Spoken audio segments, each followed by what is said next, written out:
ایک چھوٹے سے گاؤں کے لوگ سیدھے سادے اور شریف تھے۔ ان کی نیکی اور مہمان نوازی دور دور تک مشہور تھی۔ اسی گاؤں میں ایک عقل مند شخص بھی رہتا تھا۔ لوگ اس کی نصیحتیں سنتے لیکن اس پر عمل نہیں کرتے تھے۔ ایک ٹھگ نے ان کے متعلق سنا تو وہ اسی گاؤں میں بڑی بری حالت میں جا پہنچا۔ لوگوں کو اپنے لٹ جانے کی داستان سنائی۔ ان لوگوں نے ہمدردی کرتے ہوئے اس کی خوب آؤبھگت کی اور رہنے کو ایک مکان دیا۔ کچھ دن گزر گئے تو ٹھگ نے گاؤں والوں سے کہا، مجھے کلہاڑی دے دیجئے، میں لکڑیاں کاٹ کر اپنا گزارا کروں گا۔ مجھے یہ اچھا نہیں لگتا کہ آپ لوگوں پر بوجھ بنا رہوں۔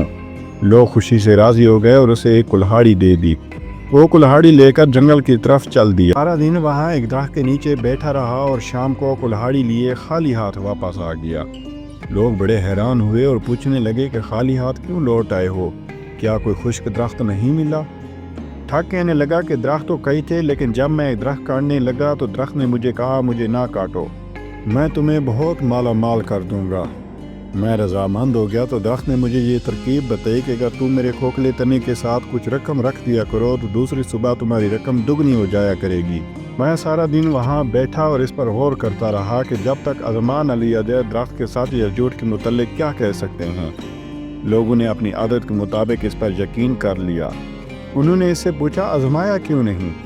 ٹھگ کہنے لگا، یہ تو آپ سب جانتے ہیں کہ میں ایک لٹا ہوا مسافر ہوں، بھلا میرے پاس اتنی رقم کہاں؟ آپ لوگ چونکہ میرے محسن ہیں اس لیے میں آپ کو یہ ترکیب بتا رہا ہوں تاکہ آپ کے احسانات کا کچھ تو بدلہ اتار سکوں۔